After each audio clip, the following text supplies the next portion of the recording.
بسم اللہ الرحمن الرحیم الحمدللہ رب العالمین والعاقبۃ للمتقین والنار للمخلدین الصلاۃ والسلام علی اشرف الانبیاء والمرسلین۔ درود پڑھیے محمد والا۔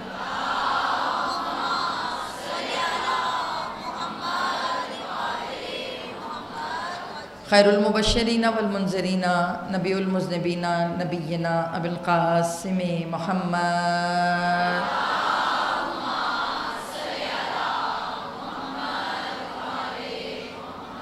وأہل بیت الطیبین الطاہرین المعصومین اما بعد فقط قال اللہ تبارک و تعالی فی کتابہ المتین والفرقانہ الحمید وقولہ الحق بالحق صلوات۔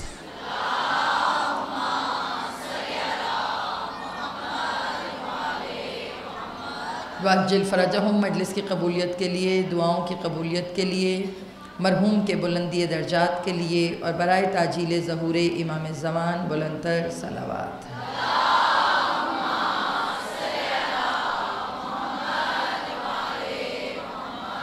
وعجل فرجہم اجمعین۔ مومنات گرامی،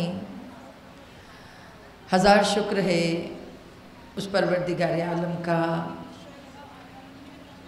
کہ جس نے باہر کے مشکل موسم میں بھی ہم سے مجلس عزا اور فرش عزا پر بیٹھنے کی توفیق نہ چھینی۔ اذن دیا حسین کی ماں نے ہمیں یہاں بیٹھنے کا۔ یہ آپ کی سعادت ہے، یہ آپ کا جذبہ ہے، یہ آپ کی کمٹمنٹ ہے مولا حسین سے۔ مطلب اس وقت جس طرح کی بارش ہے، جس طرح پانی ہے، ماشاءاللہ اتنا مجمع ہونا، میں سمجھ رہی ہوں بہت ہے، کم نہیں ہے یہ، اتنا مجمع ہونا بہت بڑی بات ہے۔ اور وہی جملہ کہ جب فاطمہ نام لکھ دیں فہرست میں تو کوئی گھر میں رک نہیں سکتا۔ ہم بات کر رہے ہیں سورہ فاتر کے آیہ مبارکہ 9 کے زیر اثر۔ کربلا ذریعہ حیات، زندگی کا ذریعہ ہے کربلا، اور سورہ فاتر میں اللہ گفتگو کر رہا ہے، اللہ بات کر رہا ہے۔ جس آیت کو ہم نے سرنامہ کلام بنایا کہ ہم نے ہواؤں کو چلایا اور یہی ہوائیں بادلوں کو منتشر کرتی ہیں، اور جب بادل منتشر ہوتے ہیں تو خدا انہیں مردہ شہروں پر لے جاتا ہے، اور جب مردہ شہروں پر وہ برستے ہیں تو مردہ زمین زندہ ہوتی ہے، اور اللہ کہتا ہے ہم تمہیں بھی ایسے ہی زندہ کریں گے۔ یعنی کہ خدا نے بہت ایزی کر دیا، خدا نے بہت آسان کر دیا، خدا نے کہا ہم تمہیں بھی ایسے ہی زندہ کریں گے۔ پتہ چلا خدا کے لیے مردہ زندہ کرنا یا زندہ کو مردہ کرنا میٹر نہیں کرتا۔ کل ہم نے سورہ روم کی آیہ مبارکہ سے مدد لی تھی کہ جس سورہ روم میں اللہ اسی طرح کی بات کر رہا ہے کہ وہی اللہ ہواؤں کو چلا کر مردہ زمینوں کو زندہ کرتا ہے، بار بار یہی بات۔ اور اللہ کہتا ہے کہ کیا ہم مردے کو اس طرح زندہ نہیں کر سکتے؟ یہ بھی ہے۔ دیکھو بیٹا، ہم بات کر رہے ہیں کہ کربلا زندگی کیسے دیتی ہے۔ میری جان دیکھیے، کربلا بذات خود ایک زمین ہے، ایک ٹکڑا ہے، ایک پلاٹ ہے، ایک جگہ ہے، مگر اگر کربلا کو دل سے پڑھا جائے تو کربلا ایک سوچ ہے، ایک فکر ہے، ایک تحریک ہے اور ایک نظریہ ہے، تھاٹ، ایک پوائنٹ آف ویو۔ اور وہ پوائنٹ آف ویو اگر کسی کو سمجھ میں آ جائے تو وہ حسینی بن جاتا ہے، اور اگر کسی کو نہ سمجھ آئے تو وہ یزیدی ہے۔ یاد ہے گزشتہ 3 سال پہلے میں نے آپ سے کہا تھا کہ ہمارے برادران کے مولانا مودودی بڑے عالم گزرے ان کے، تو وہ شیعوں کے شیعت کے بارے میں بات کرتے تھے، وہ حضرت علی کے فضائل لکھتے تھے، وہ امام حسین پہ بات کرتے تھے۔ تو ان کی کمیونٹی نے مولانا مودودی سے پوچھا تھا آپ شیعہ ہو گئے؟ سوال کیا تھا، آپ شیعہ ہو گئے ہیں، تو مولانا مودودی نے بہت ہی علمی جواب دیا، اور وہ جواب میرے موضوع سے ریلیٹ کر رہا ہے۔ انہوں نے جواب دیا کہ 61 ہجری سے پہلے فرقے تھے، 61 ہجری سے پہلے فرقے تھے، مگر جب سے کربلا ہو گئی تب سے 2 ہی فرقے ہیں، یا تو کوئی حسینی ہو سکتا ہے یا تو کوئی یزیدی۔ اب کوئی فقہ یہ نہیں کہے گا میں یہ ہوں، کہاں فکر بتائے گی کہ تم ہو کیا۔ کل ہم نے گفتگو کی تھی نا امام حسین علیہ السلام کے حوالے سے، مولا علی کو فخر تھا کہ اگر تو کردار کی بات کر رہا ہے کہ ہم میں سے بہتر کون ہے، تو ہم برابر نہیں ہیں، ہمارا مقابلہ نہیں ہے۔ ہمارا مقابلہ کیسے؟ کیونکہ یہاں بات حکومت کی نہیں ہے، یہاں بات کیریکٹر کی ہے، اور کیریکٹر کے پروف میں مولا علی نے کس کو سامنے رکھا؟ حسین کو۔ معذرت کے ساتھ علی کو ضرورت نہیں تھی کسی کو سامنے رکھنے کی، مگر مولا نے جملہ کہا، اتنا یقین تھا امام حسین کے کردار پر مولا علی کو کہ انہوں نے دعوت دی تھی معاویہ کو کہ تم اپنی تربیت دکھا، میں اپنی تربیت دکھاؤں۔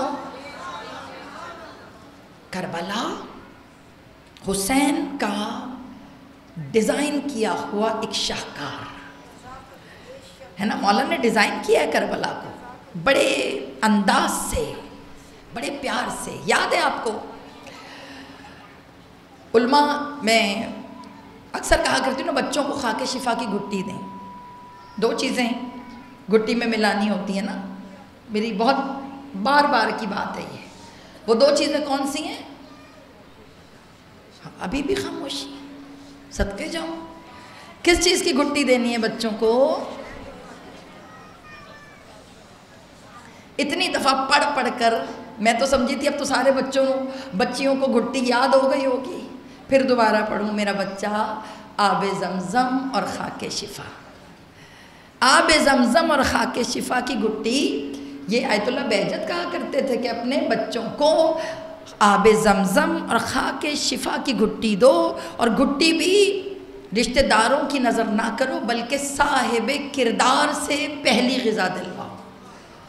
فیملی میں جو سچا ہو، اچھا ہو، کوئی عالم دین ہو، کوئی مخلص ہو، کوئی پڑھا لکھا ہو، جو اندر سے دیندار ہو، اس سے گھٹی دلاؤ۔ اس گھٹی کو رشتہ داریوں کی نظر نہ کرو کہ اگر دادو دے تو نانو ناراض، نانو دے تو دادو ناراض، اس کو اس طرح نہ کرو۔ یہ تمہارے بچے کی فطرت کا سوال ہے۔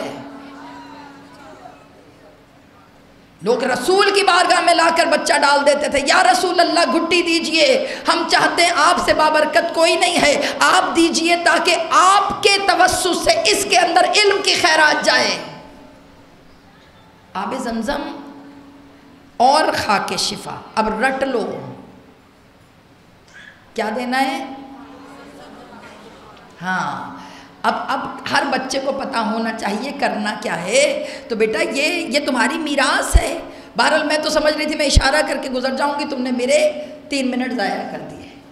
آب زمزم اور خاک شفا کی گھٹی دینی ہے صاحب کردار کے ہاتھ سے۔ میں آگے جانا چاہ رہی تھی اس سے، کسی نے آیت اللہ بہجت سے سوال کیا، خاک شفا ہی کیوں؟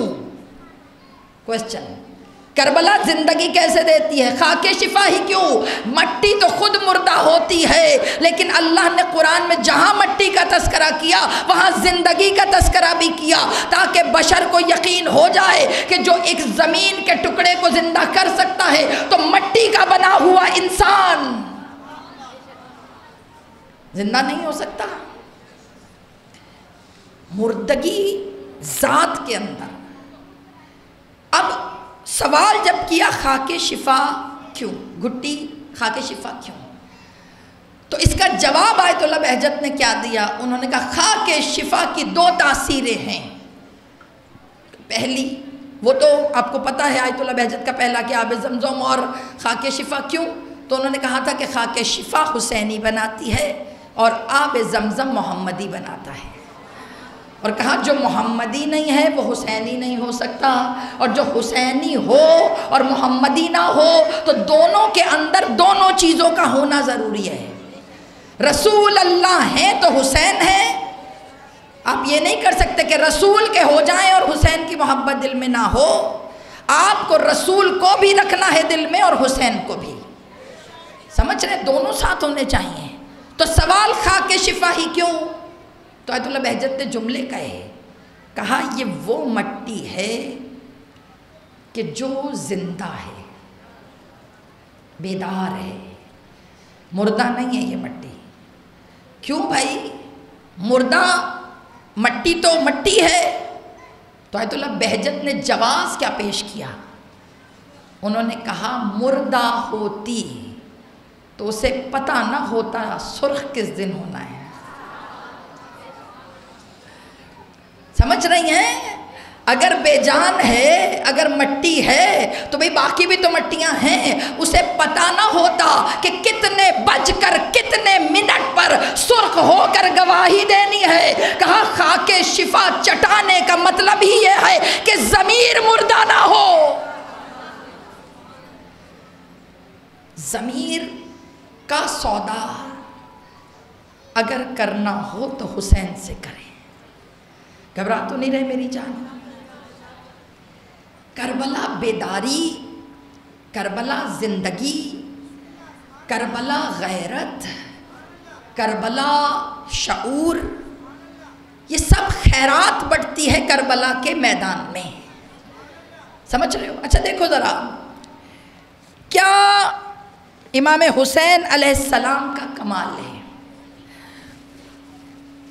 اگر میں پوچھوں کہ یزید نے امام حسین علیہ السلام اور یزید کا کیا جھگڑا تھا، سوال ہے.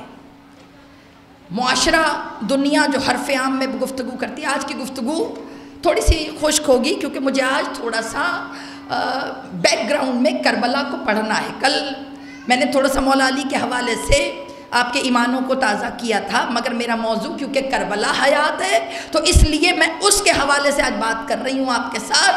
سوال پوچھو میری بچیاں جو یونیورسٹی کالج جاتے ہو، بیٹا تم لوگوں کا زیادہ مشکل مرحلہ ہے. ہم تو جیسے تیسے لڑ بھڑ کے فارغ ہو جاتے ہیں، مگر تم لوگوں کو ہر چیز پہ کوسچن آنسر کا سامنا کرنا پڑتا ہے. محرم آتے ہی جوش آ جاتا ہے، محرم آتے ہی کوسچنوں کی بارش ہونے لگتی ہے، سوال پہ سوال تم سے پوچھے جاتے ہیں. اور یہی میں بات کر رہی ہوں، یہ مطلب خاک شفا کا سرخ ہونا ہر ایک کے سمجھ میں آتا بھی نہیں ہے.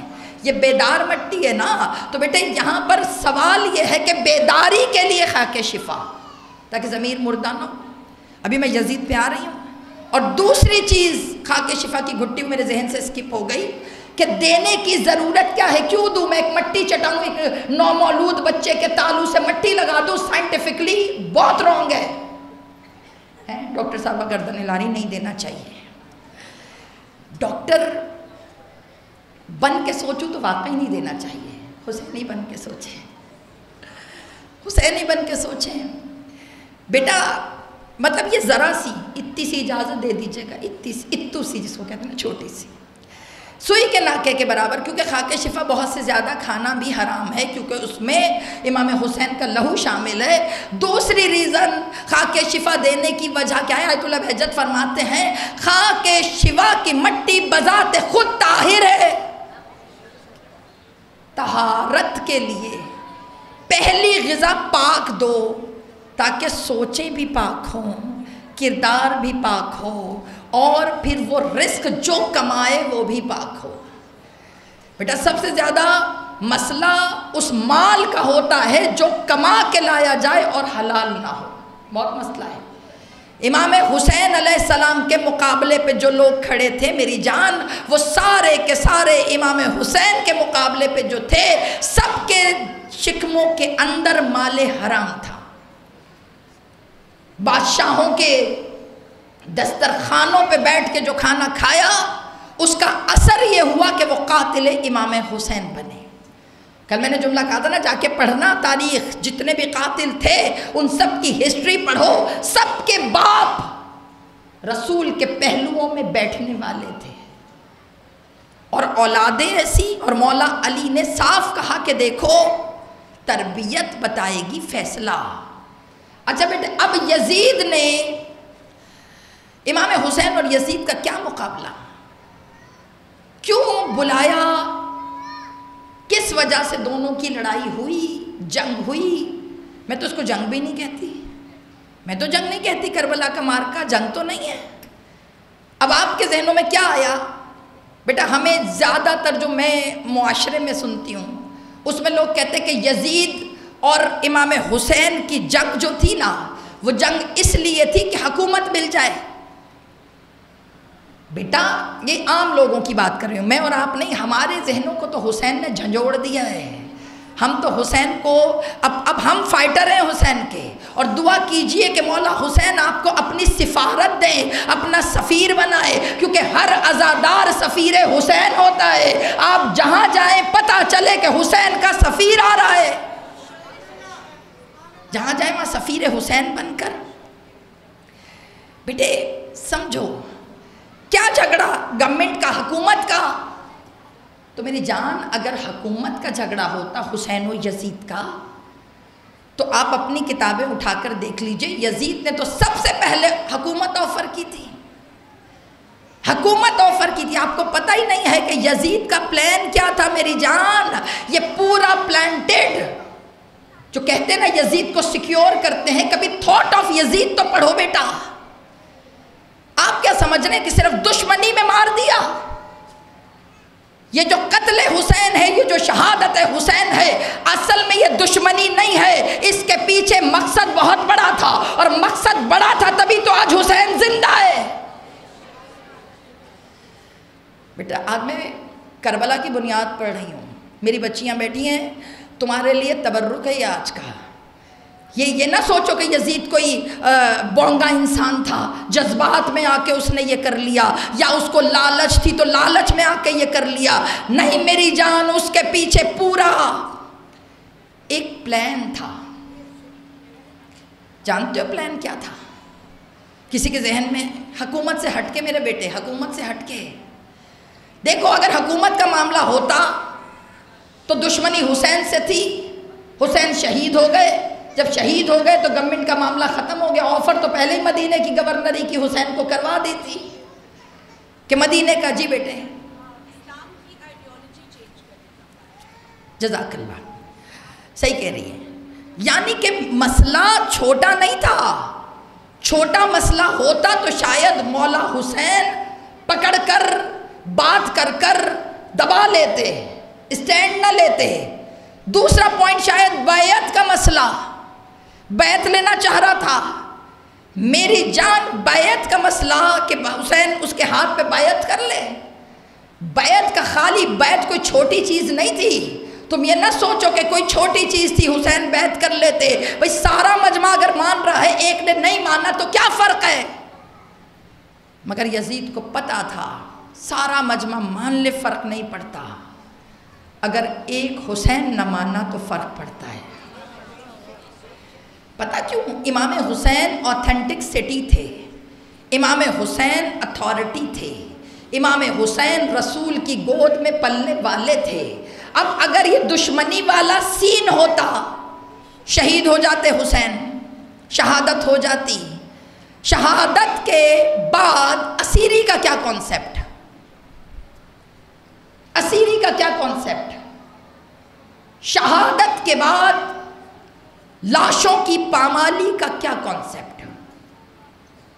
شہادت کے بعد امام حسین کے سر کی بے حرمتی کا کیا کانسیپٹ؟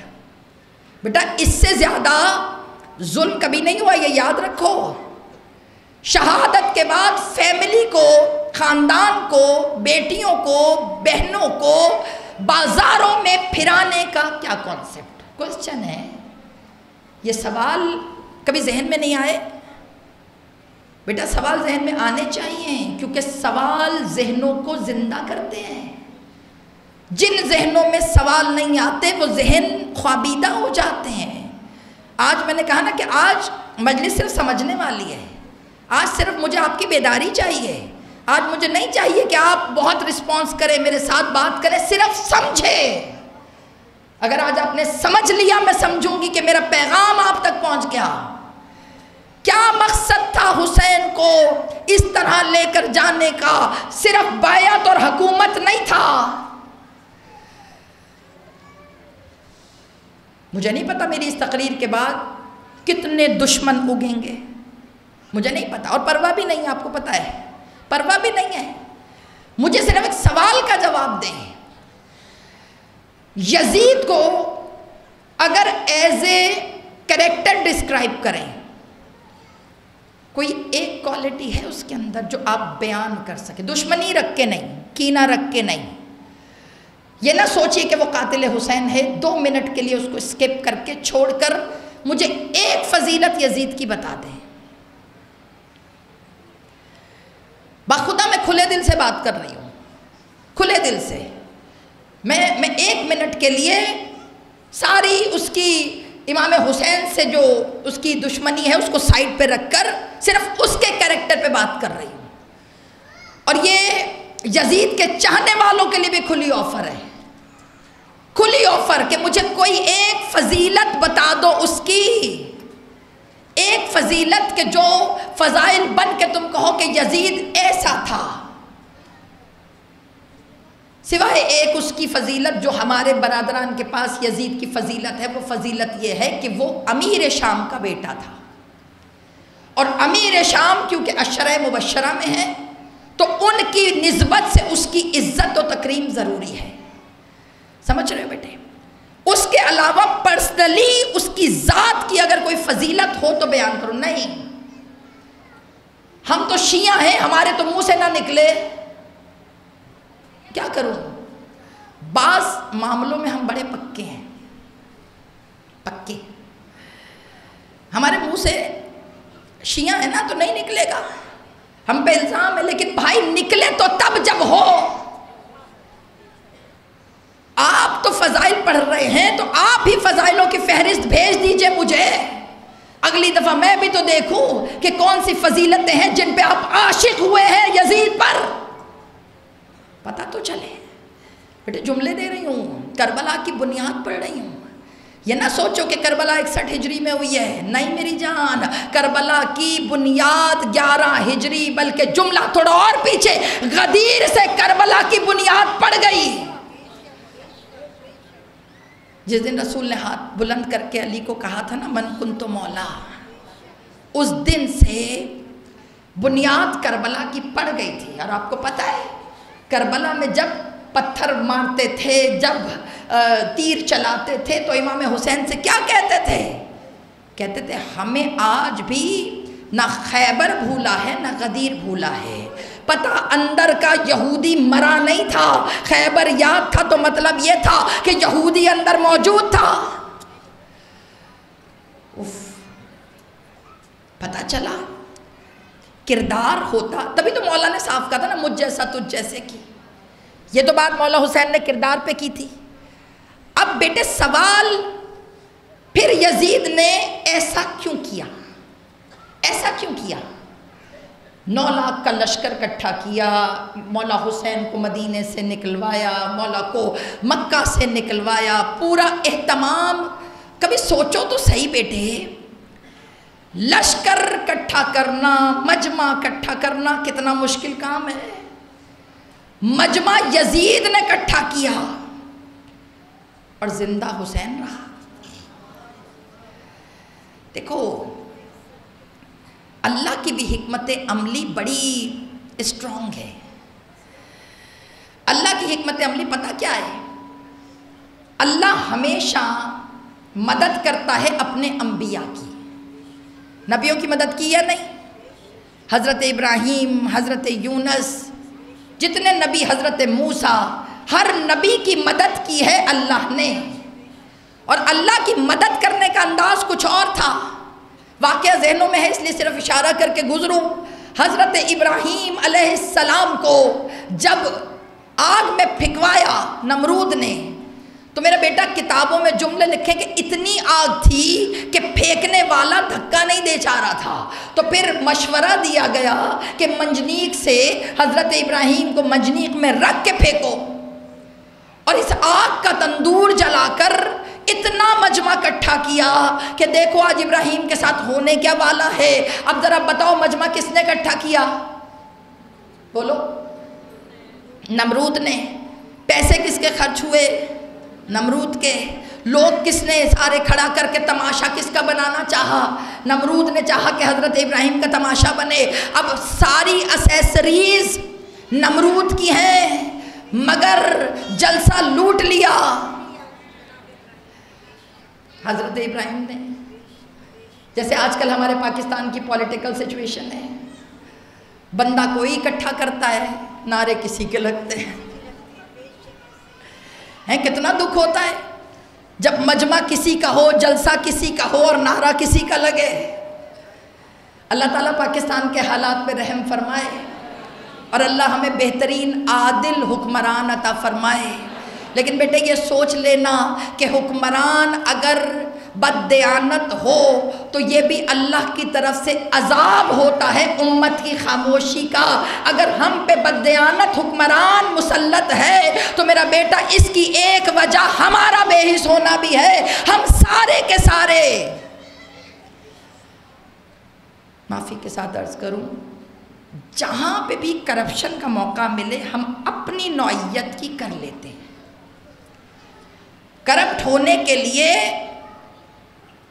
وزیر اعظم ہونا ضروری نہیں ہے۔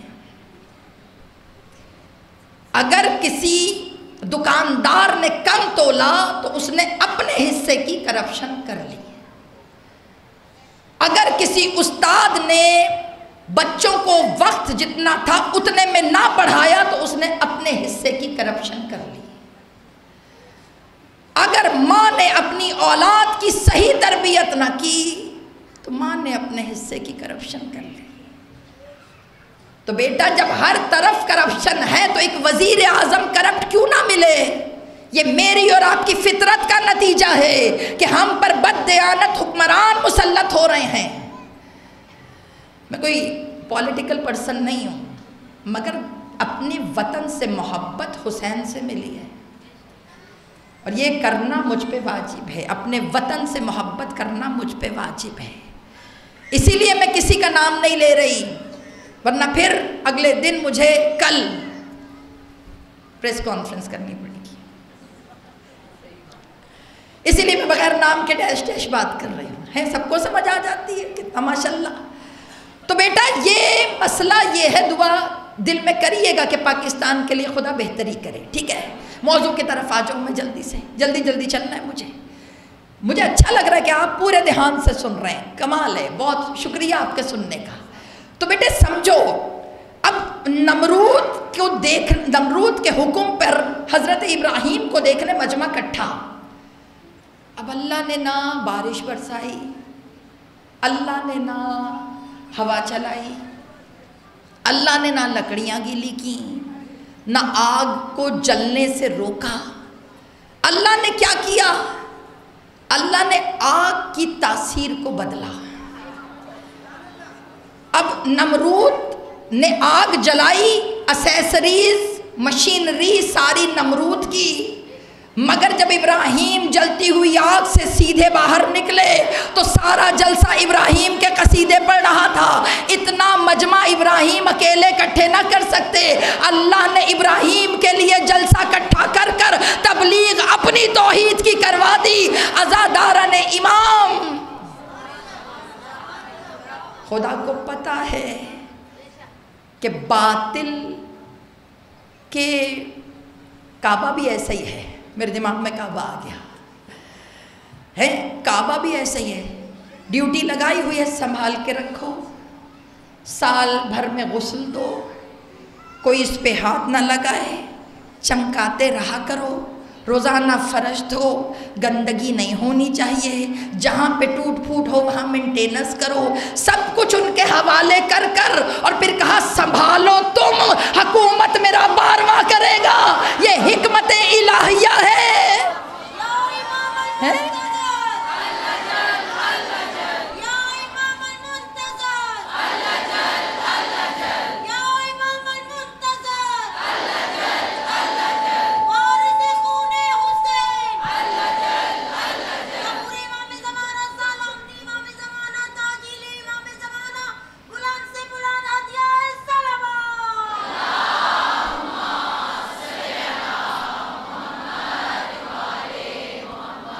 سمجھ رہے ہو بیٹا؟ یہ اللہ کی اسٹریٹجی ہے، پروردگار کی اسٹریٹجی ہے کہ اللہ اسیسریز باطل کے استعمال کرواتا ہے اور یوٹیلائزیشن حق کے لیے کرتا ہے۔ یہ خدا کی حکمت ہے۔ اب کربلا میں ایسا کیا ہوا؟ کربلا میں کیا ہوا بیٹا؟ اگر یزید جیسے حسین کو میں پڑھ رہی ہوں نا، محرم کے بعد تھوڑا سا یزید کا کریکٹر پڑھنا، پڑھو، قربتاً اللہ پڑھو، صفتیں پڑھو گے تو حسینی رہو گے۔ یہ جملہ کیا آپ نے سوچا؟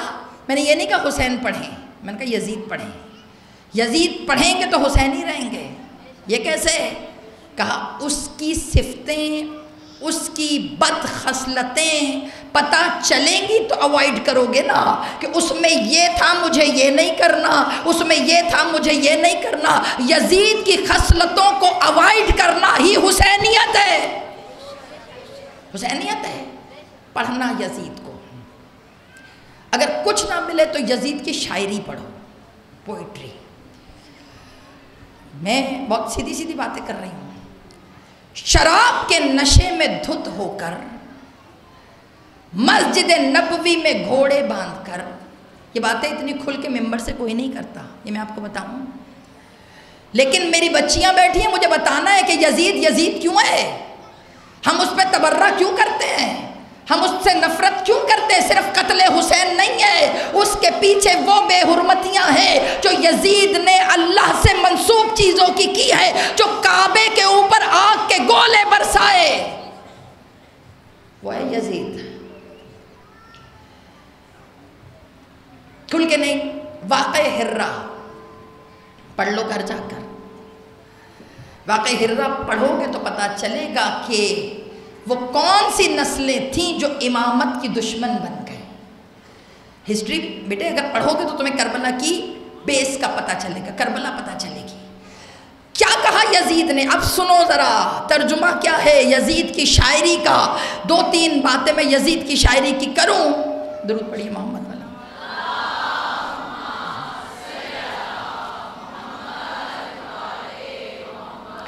یزید کی شاعری اگر آپ پڑھیے تو اس میں اس کی شاعری کا متن بیان کر رہی ہوں۔ متن اس کا تھا کہ کوئی وحی نہیں ہے، کوئی اللہ نہیں ہے، یہ یزید کا شاعری کے متن ہے۔ سب سے پہلے اس نے توحید کا انکار کیا، اس نے کہا یہ بنو ہاشم کے گھر کا ڈرامہ تھا۔ بیٹا یہ بنو ہاشم کے گھر کا ڈرامہ، جو وحی الہیہ کا آنا، یہ بنو ہاشم کے گھر کی اپنی گھڑی ہوئی من گڑت کہانی ہے۔ اگر وحی کا انکار کرو تو مجھے بتاؤ کیا وحی کے انکار کے بعد توحید کا تصور رہتا ہے؟ تھوڑا سا سر ہلاؤ میرے ساتھ۔ میں کہوں وحی تو کوئی تھی نہیں، کہاں سے وحی آتی ہے؟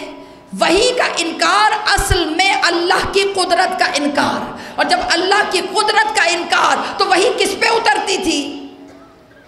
وحی کس کے اوپر اترتی تھی؟ رسول اللہ پر، نبی محترم پر۔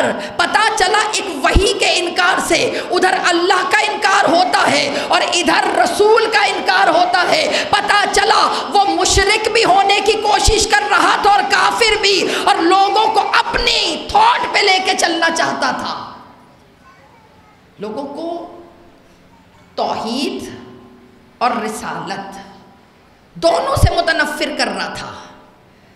اور اب بتاؤں بیٹا، دونوں سے متنفر کر کر وہ کیا بتانا چاہ رہا تھا؟ کوئی دین نہیں ہے، یعنی کہ 1,24,000 انبیاء کی تبلیغ داؤ پہ لگی تھی، کیونکہ ہر نبی کا یہی کہنا تھا اللہ ایک ہے اور ہم اللہ کے رسول ہیں۔ اب پتا چلا حسین کو کیوں کلمہ پڑھوانا چاہ رہا تھا، حسین سے بیعت کیوں لینا چاہ رہا تھا، کیونکہ مجمع کے سامنے حسین کو پیش کرنا تھا کہ یہ رسول کا پالا ہوا ہے، جب یہ میرے پیچھے آ گیا تو تمہارے عقیدوں کی کیا حیثیت ہے؟ حسین نانا کے لیے کھڑے نہیں ہوئے، حسین توحید کے لیے کھڑے ہوئے۔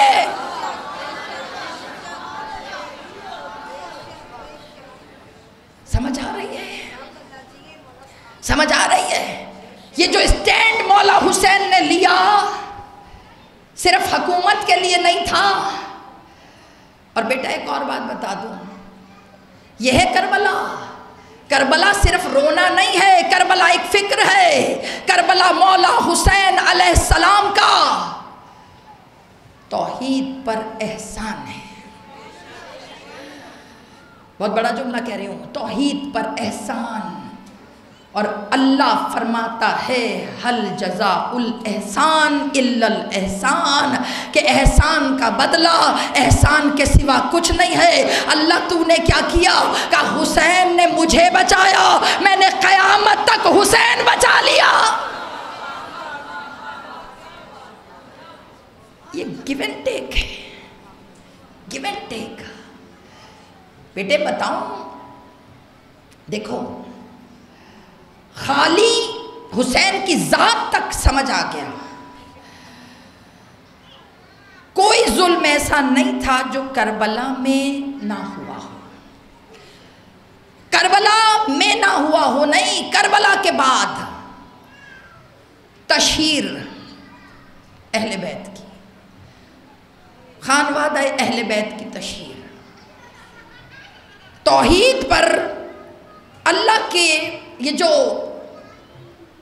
منکر توحید ہیں یہ ابھی بھی ہیں. ابھی کوئی خلقت کو سائنٹیفکلی پروف کر رہا ہوتا ہے، کوئی کہتا ہے سیل تھے، سیل آپس میں جڑے انسان بن گیا. یعنی کہ وہ تھاٹ جو یزید کے دور میں تھی آج بھی موجود ہے. آج بھی منکر توحید ذہنوں پہ کام کر رہے ہیں. بیٹے میں ہاتھوں کو جوڑ کر بات کروں، تم میں سے بہت سی بچیاں یونیورسٹیوں میں جاتی ہیں. اب ذرا یونیورسٹیوں میں تم جب جاتے ہو تو ایمانداری سے بتاؤ، جو چیزیں حرام تھیں انہیں حلال کی شکل میں پیش نہیں کیا جا رہا. کیا مسئلہ ہے؟ امام حسین کا جو خطبہ تھا، مولا حسین کا خطبہ تبار الہ گوار ہے نا، میں نے ذات کے لیے اس سے دشمنی نہیں کی. کا کیا مطلب؟ کہ یہ تیرے حلال کو حرام قرار دے رہا ہے اور تیرے حرام کو حلال قرار دے رہا ہے. اللہ میں تیری شریعت پہ حرف نہیں آنے دوں گا.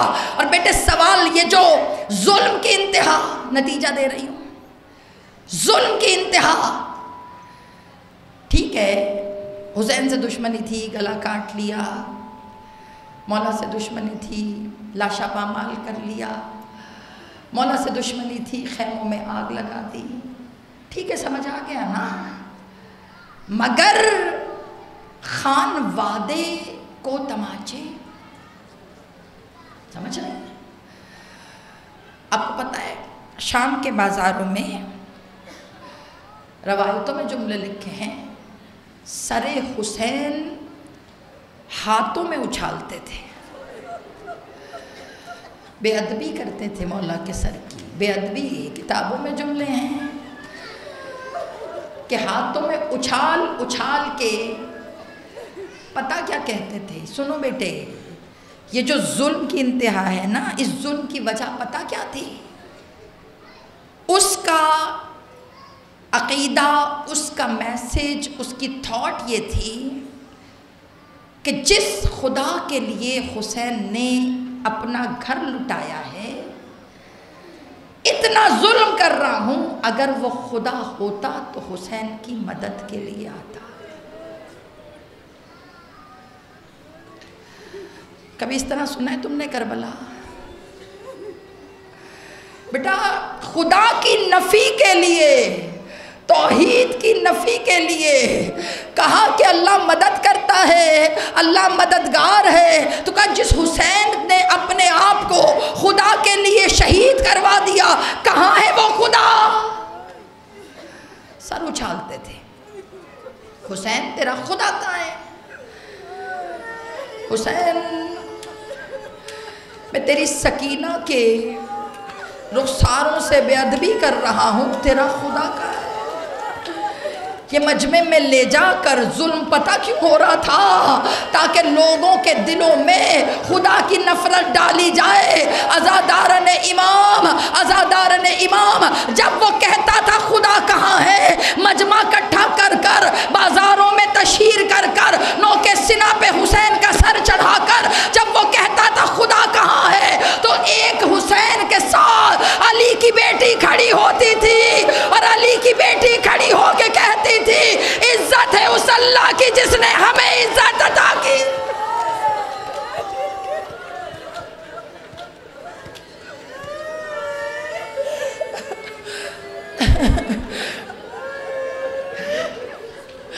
درد ہوا نا اندر، تکلیف ہو رہی ہے نا عزاداروں؟ آج کی مجلس صرف شیعت کے لیے نہیں ہے، جسے رسول سے محبت، جس کے دل میں رسول سے حب ہے، آج وہ پیغام لے پیغام۔ کھڑی ہوتی تھی علی کی بیٹی حسین کی بہن، کھڑی ہو کے کہتی تھی با کمال ہے وہ رب جس نے شہادت کے لیے ہمارے گھر کو چنا۔ اس کے بعد بی بی وہاں جملے کہا کرتی تھی، شہادت ہر ایک کو نہیں ملتی، شہادت کے لیے کردار پاک چاہیے، طہارت والا کردار۔ علی کی بیٹی نے کہیں خدا سے شکوہ نہیں کیا، ہر جگہ کہا بزرگ ہے وہ اللہ۔ عزاداروں، یہ جنگ کربلا کا معرکہ خدا اور رسالت کا تحفظ بیٹا سمجھو۔ میرے دل میں کربلا کا جب دن آیا نا، صبح عاشور کا دن، جب عاشور کا دن آیا تو عزاداروں کربلا عجیب زمین ہے۔ کچھ حسین کے ساتھ چلے، آخر میں چھوڑ دیا، کچھ یزید کے ساتھ چلے، آخر میں حسینی ہو گئے۔ جانتے ہو جب یہ توحید کی جنگ سمجھ میں آئی نا، تو مولا حسین نے روز عاشور ایک دن میں بیٹے 52 خطبے دیے، 52 ایک دن میں۔ سوچو فجر سے لے کر اور عصر تک کتنے گھنٹے گزرتے ہیں، یعنی کہ ہر 10 سے 15 منٹ کے بعد حسین کا ایک خطبہ۔ اس دفعہ رمضان کے روزے رکھے، گرمی تھی۔ مجھے یہ بتاؤ کہ شام کے وقت اگر کوئی بات کرنی ہو تو آسانی لگتی تھی؟ آواز نہیں نکلتی تھی۔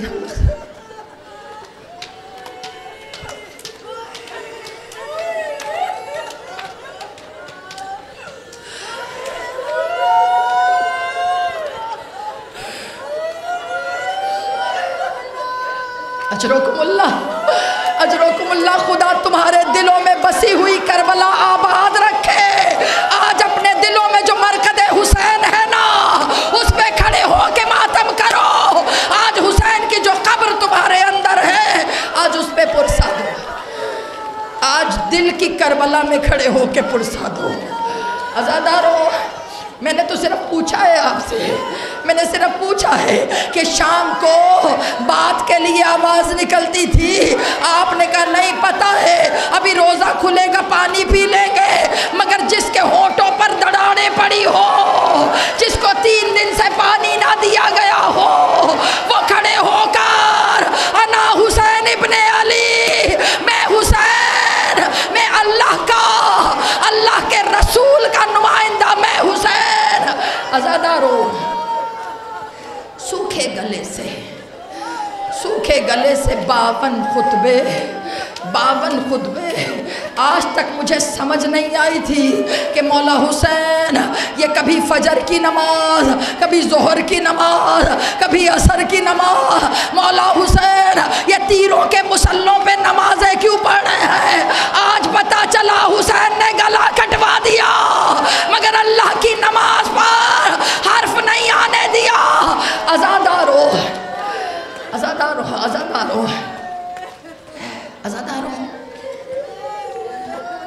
کیسا سجدہ ہے۔ آج مصائب نہیں پڑھ رہی میں، آج صرف حسین پڑھ رہی ہوں۔ سمجھو، آپ کے مولا فرماتے ہیں حسین کے بیٹے سید سجاد کہتے ہیں میرے بابا نے یزید کو، شمر کو اپنا پیغام رساں بنا دیا۔ پیغام رساں کا پیغام رساں کیسے؟ کل لوگ کہتے تھے حسین باغی ہے، حسین بے نمازی ہے، مگر بیٹا یہ سوال پوچھوں، مجھے بتاؤ کہ حسین کی شہادت کے وقت، میرے مولا کی شہادت کے وقت گردن کو کہاں سے کاٹا گیا تھا؟ ذہن میں آ گیا نا تصور، یہاں سے کاٹی تھی گردن، ادھر سے کٹی تھی؟ نہیں نا، یہاں سے تو نہیں کٹی تھی، پوچھو تو صحیح کہاں سے کاٹی تھی؟ عزاداروں پوچھتے گردن سے، یہ جو گردن کا پچھلا حصہ، اس پہ ذبح کے لیے چھری نہیں چلائی گئی، اس کو توڑا گیا، اس کو اس طرح مارا گیا، اس کو اس طرح مارا گیا۔ عزاداروں 13 ضربے حسین کا خوش کلا عزاداروں مارا گیا 13 ضربوں سے۔ 12واں امام فرماتے ہیں جس کی گردن کو ضربتوں سے توڑا گیا، عزاداروں پشت ہے، سمجھ آ گئی؟ میں نے کہا نا آج مصائب نہیں ہے، آج غربت، آج اپنے بابا کی غربت سنو، آج اپنے بابا کی غربت پڑھو۔ واللہ میرا ارادہ یہ سب پڑھنے کا نہیں تھا، مگر اللہ جانے کون سی ماں بیٹھی ہے درمیان میں، اللہ جانے کون سی ماں ہے۔ آج سوچ سمجھ کر، ارے معرفت امام مانگ کر اٹھنا۔ عزاداروں پیچھے 13 ضربیں۔ آپ کو پتہ ہے جب شمر لوگوں میں جاتا تھا نا، لوگوں میں، تو لوگ شمر سے پوچھتے تھے کہ اے شمر، ہمیشہ گلا نرخرے سے کاٹا جاتا ہے، نرخرے سے کاٹنا آسان ہے، تو نے پیچھے سے کیوں کاٹا، تو نے پشت سے کیوں کاٹا؟ تو جانتے ہو شمر کو کیا کہنا پڑتا تھا؟ شمر کہتا تھا حسین سجدے میں تھے، حسین اللہ کی نماز پڑھ رہے تھے، ارے خیمے سے بیٹی باہر آ رہی تھی، حسین اشارہ کر کے کہتے تھے سکینہ اندر چلی جا، سکینہ تیرا بابا عبادت الہیہ میں مصروف۔